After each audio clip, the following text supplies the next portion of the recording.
Kentucky has always been a hotspot for creatures and the unknown. Mothman was originally seen there in the 1930s. Before it became better known in West Virginia in the 1960s. There have also been many Bigfoot sightings over the years, some dating back several hundred years. The Pope Lick Monster is a very well-known legend, as well as the Spotsville Monster, both of which we have made videos on. You can check out the links below. But none of these stories and legends compare to the sheer horror and strange account of the Kelly Goblins, also known as the Kelly-Hopkinsville alien attack. Members of the Taylor family, who were from Philadelphia, were visiting the Sutton family at their rural farmhouse near Kelly and Hopkinsville, in Christian County, Kentucky, on the evening of August 21, 1955. During the UFO sighting at the Sutton farmhouse, 11 individuals were there. Billy Ray Taylor walked outside around 7 p.m. to get a drink from the house as well. The house had no running water at the time. He saw an unusual, highly illuminated disc-shaped object in the sky that plummeted to the earth around 400 yards from his house. Billy Ray rushed back inside the house and told the family about his experience, which they dismissed as a shooting star. After hearing weird noises outside for over an hour, the two families' fathers, Billy Ray Taylor and Elmer Lucky Sutton, he was called Lucky because he had the word tattooed across his knuckles, went outside with their pistols in hand to see what was going on. Both reported witnessing some kind of creatures emerge from the woods, much to everyone's shock. But those gathered at the Sutton farmhouse weren't going to go down without a fight. The men fired at the creatures, observing that the impact sounded like rocks rattling in a tin can, each time they hit them with bullets. 7 people in the farmhouse, not all of the 11 were present for the strange events of the night. June Taylor was too scared to look, and Lonnie Langford and his brother and sister were hiding during the encounter, defined being terrorized by several creatures described as 3 feet tall, with upright pointed ears, large eyes, long thin mouths, thin arms and legs, and claw-like hands. They thought the aliens were either silver in tone, or dressed in a metallic costume. The creatures' movement appeared to defy gravity, with the creatures floating above the ground, or gently dropping from trees or other farmhouse structures. They walked with a swaying motion, as if they were wading through water. The creatures never entered the farmhouse, but they did appear in the windows and doorways. As the men were stepping from the porch, a taloned hand reached down from above and began grasping at their hair. The family continued to fire at the creatures through the windows and entrances, but the bullets were ineffective. The members of the families had had enough of this and fled the residence about 11 o'clock p.m., and went to the local police station. Unbeknownst to anyone, another occurrence was taking place a few miles away throughout this encounter. A state highway policeman, patrolling near the police station, noticed some peculiar meteor-like objects soaring overhead, with a sound like artillery fire radiating directly from them. This happened shortly before the families arrived at the local police station.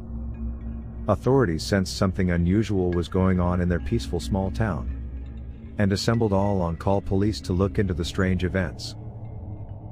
After arriving at the police station, they were noticeably shaken.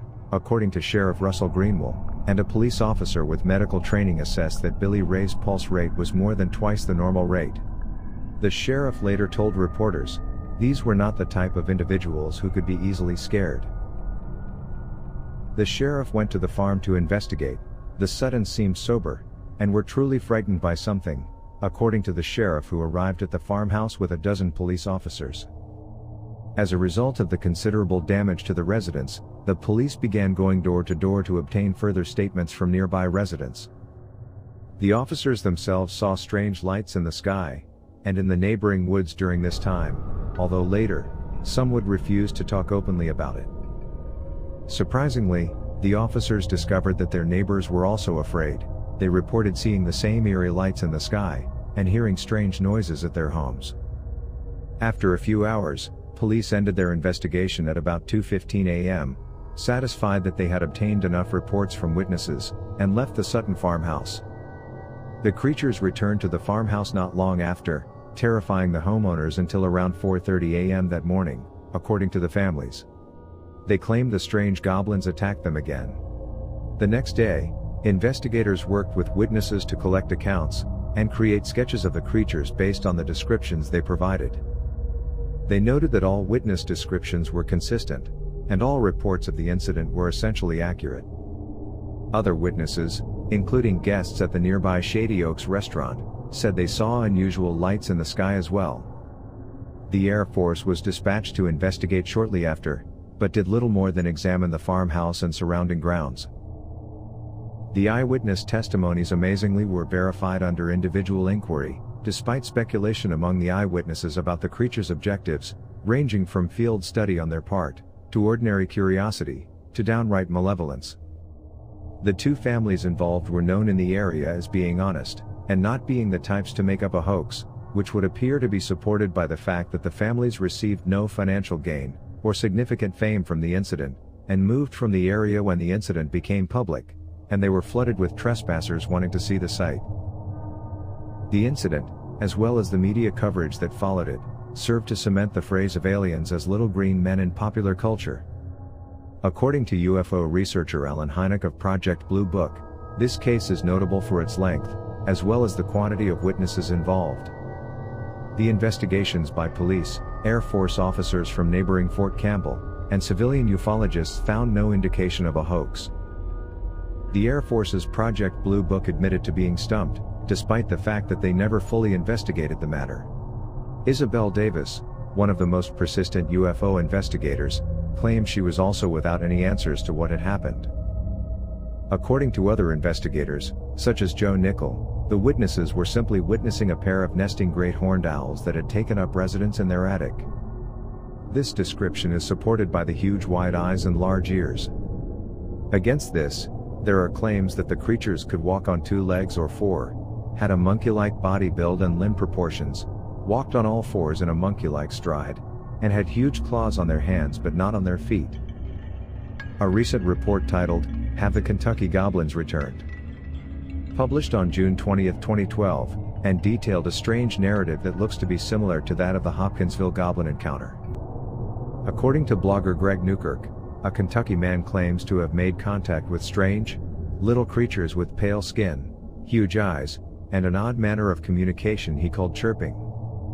The man claims that these unusual cave-dwelling creatures have been around his home at various times over the last several months, causing him and his family much grief, to the point that they've been forced to leave the property for fear of these mysterious cave-dwelling creatures. Sergeant Frank Dudash was not among the officers that paid a visit to the Sutton farmhouse, but he had his own alien encounter. Dudash and another police officer had seen 3 flying saucers the previous summer. The Kentucky New Era quoted Dudash as saying, "I think the whole story is completely feasible. I am certain I saw the saucers. If I saw them then, I'm sure the Kelly tale is real." The Kelly community now celebrates the anniversary of the event on the 3rd weekend of every August, with an event called the Kelly Little Green Men Days. The 1986 comedy horror film Critters is loosely based on the Kelly-Hopkinsville case. The Kelly-Hopkinsville encounter is the subject of the 4th episode of the American television series Project Blue Book, which premiered on the History Channel in February of 2020. A movie about the incident called The Invasion of Kelly, starring Elmer Sutton Jr., who played the role of his father, is available to watch free on YouTube. We have posted the link below if anyone would like to watch it. Lucky Sutton's daughter, Geraldine Sutton Stith, who was only a toddler at the time of the sighting, revealed nearly 50 years later that she believed the story was true. She described her father's reaction to the events as she remembered it. "It was a serious thing to him. He said it happened to him. He said it wasn't funny. It was an experience he said he would never forget. It was fresh in his mind until the day he died. It was fresh in his mind like it happened yesterday. He never cracked a smile when he told the story, because it happened to him and there wasn't anything funny about it. He got pale, and you could see it in his eyes. He was scared to death." So what do you think about the Kelly Goblins? Do you think the story is true? Let us know in the comments below, and as always, please like and subscribe.